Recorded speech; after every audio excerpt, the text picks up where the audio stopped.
वित्त मंत्री डॉक्टर मनमोहन सिंह ने फिर एक बार यह बात दोहराई है कि मुद्रास्फीति की वर्तमान दर जो लगभग 12% है, साल के अंत तक 10 से नीचे आ जाएगी। विराम। एक तो 12% की दर भी थोक मूल्यों के आधार पर है और खुदरा मूल्यों पर ध्यान दिया जाए तो आज भी मुद्रास्फीति की दर लगभग 13.5% बैठेगी। विराम।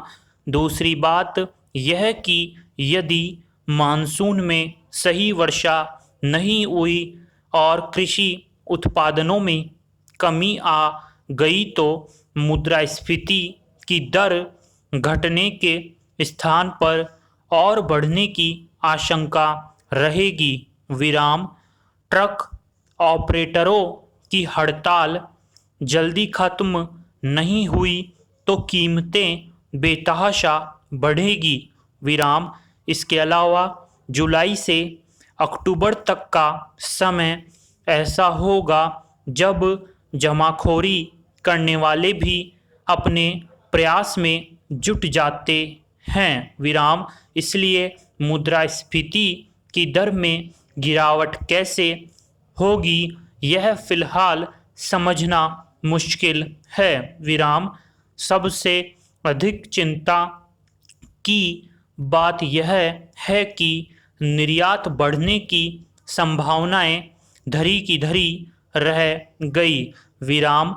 वैसे वित्त मंत्री ने दावा किया है कि औद्योगिक उत्पादन की वृद्धि 6% तक हो सकती है। विराम।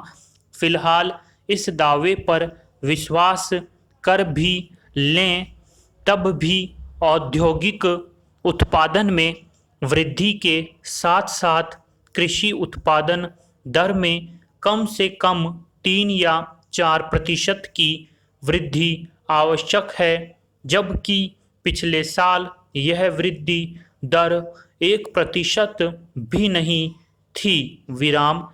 डॉक्टर मनमोहन सिंह ने सोमवार को संवाददाताओं से बातचीत करते हुए बजट घाटे में कटौती की चर्चा की। विराम। उन्होंने दावा किया कि बजट घाटे को 8.5% से घटाकर अगले साल 5% पर लाया जाएगा। विराम। और उससे अगले साल इसे और भी घटाया जाएगा। विराम। राज्य सरकारों को भी उन्होंने इसी आशय की सलाह दी और कहा कि ओवर ड्राफ्ट लेकर योजना या गैर योजना मदों के खर्चों को पूरा करने में कोई बुद्धिमानी नहीं है। विराम।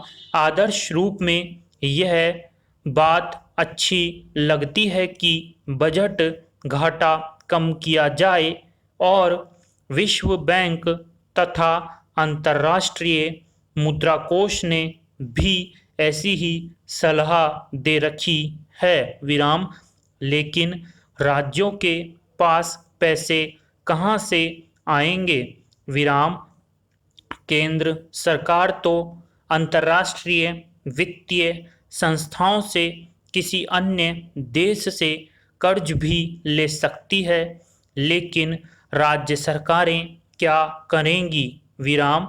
सबसे बड़ा सवाल कृषि क्षेत्र में सब्सिडी कम करने से संबंधित है। विराम।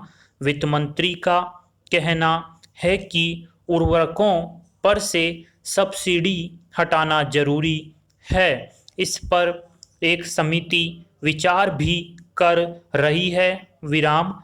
हमारी राष्ट्रीय आय में कृषि आय का योगदान लगभग 34% है। विराम।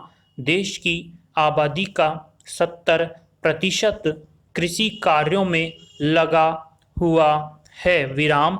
इन 70% में भी संपन्न किसान 15 से 20% हैं विराम। बाकी सभी सीमांत या लघु जोत वाले किसान हैं विराम।